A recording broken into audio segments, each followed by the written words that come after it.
మీద వచ్చి మాట్లాడుతున్నాను అన్నట్లుగా నైనా మీరే తండ్రి ప్రభా నీ బిడ్డలతో మాట్లాడమని వినగలిగిన చెవిని గ్రహించు హృదయమును నాకును మాకందరికీ దయచేసి మీరే మహిమ పొందమని యేసు నామమున అడుగుచున్నాము తండ్రి, ఆమేన్. హల్లెలూయా. చెప్పాలి గట్టిగా హల్లెలూయా. దేవుని యందు ప్రియమైనటువంటి క్రైస్తవ జనాంగమా, ఈరోజు మనము ధ్యానించబోతున్నటువంటి సంగతి అపనమ్మకము వదిలితే ఏం జరుగుతుంది. హల్లెలూయా. ఏంటిది ఈరోజు? అపనమ్మకమును వదిలిపెడితే ఏం జరుగుతుంది?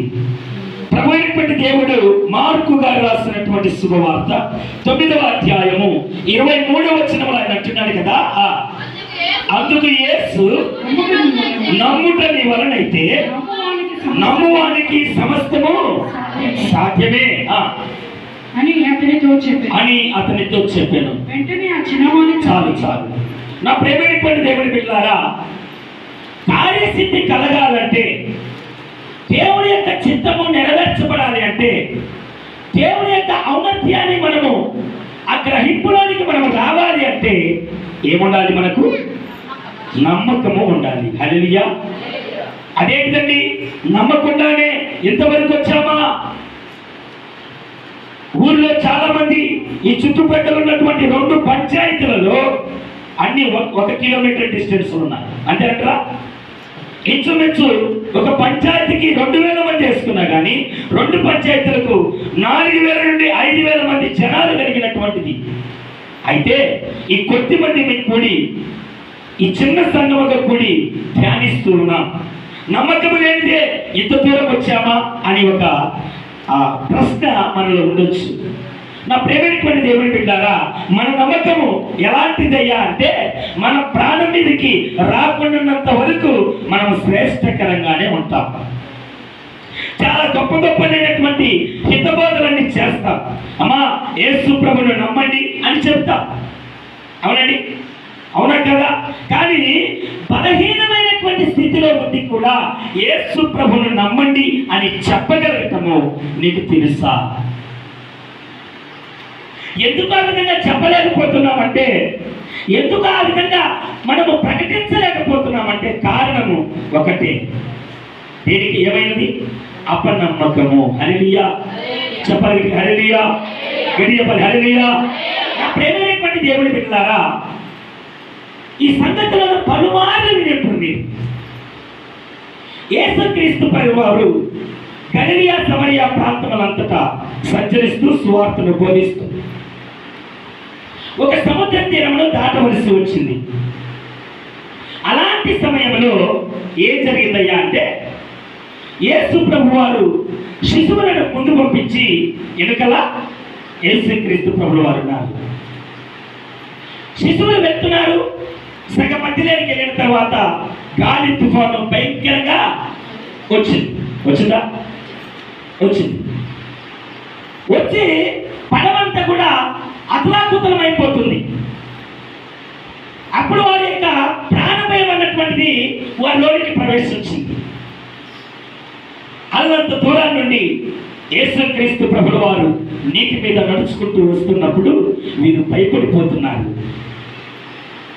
ఇప్పుడు ఎన్ని విధాలుగా భయపడుతున్నారు? మొదటిది,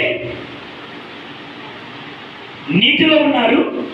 గాలి తుఫాన్ అన్నటువంటిది చెలరేగి భయంకరమైనటువంటి గాలి చేత వాళ్ళు ఉన్నటువంటి ఓడన్నటువంటిది అటు ఇటు ఊగుతూ ఉన్నది. అది ఎక్కడ మునిగిపోతుందో అన్నటువంటి బాధ ఒకటి. రెండవది, వారికి సమీపంగా మహిమ కలిగినటువంటి వస్త్రములతో వస్తున్నటువంటి క్రీస్తును చూసి వారు అనుకుంటున్నారు ఇది దయ్యము అని అనుకుంటున్నారు. ఎందుకంటే అంత తేజస్సుతో ఆయన వస్తున్నప్పుడు అది ఏంటిదో అనుకున్నారు. అప్పుడు యేసుక్రీస్తు ప్రభుల వారు వారికి అన్నటువంటి మాట, భయపడకుడి నేనే అని చెప్పాడు. అప్పుడు ఒక ఆయన పెద్ద మనిషి ఒక డౌట్ లేవనెత్తింది. ఏమని? నీవే అయితే నీవు నీటి మీద నడుస్తున్నావు కదా, ఆ అధికారము నాకు ఇవ్వండి అని చెప్పి అడిగాడు. అడిగినప్పుడు యేసు ప్రభు వారు ఏమన్నాడు? సరేరా దిగిరా అని చెప్పాడు. వెళ్తున్నాడు. మొదట దేని వైపు చూశాడు? యేసు వారి వైపు చూశాడు. మునిగాడా? చక్కగా నీటిపైన నడుస్తున్నాడు. నేనేం చెప్పాను ఆరంభంలోనే? గాలి తుఫాన్ అన్నటువంటిది బీభత్సంగా సముద్రంలో సంచారం చేస్తున్నది. అలాంటి సమయంలో ఏమైంది? ఆ గాలి ఉన్నటువంటి భయంకరంగా వస్తూ పెద్ద అలా దగ్గరికి వస్తున్నప్పుడు యేసు వారి వైపు ఉన్నటువంటి దృష్టి ఎక్కడికి మరలింది? అలా చక్కగా రాయబడింది. యేసు వారి వైపు ఉన్నటువంటి దృష్టిని అలల వైపు మరలించాడు. ఎప్పుడైతే అలల వైపు మరలించాడో మునగటము ఆరంభించాడు. హల్లెలూయా, చెప్పాలి హల్లెలూయా. ఎప్పుడైతే యేసు వారి వైపు తన కళ్ళ దృష్టిని మరల్చాడో, లోకం వైపు పెట్టాడు, అలల వైపు పెట్టాడో, అప్పుడు మునగటం అన్నటువంటిది స్టార్ట్ చేశాడు. సరే, అప్పటికైనా కానీ తన చూపు మరలించాలా? మరలించలేదు. ఏమంటున్నాడు? ప్రభువా, నేను నశించిపోతున్నాను, నాకు సహాయం చేయవా అని వేడుకుంటున్నాడు. నేను అంటున్నాను యేసు ప్రభుల వారితోనే ఉన్నారు కదా, యేసు ప్రభు యొక్క అద్భుత కార్యములు చూశాడు కదా,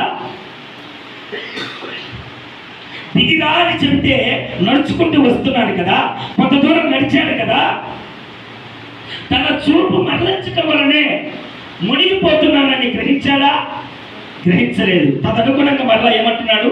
ప్రభువా, నేను నశించిపోతున్నాను, నాకు సహాయం చేయండి మొరపెట్టుకుంటున్నాడు.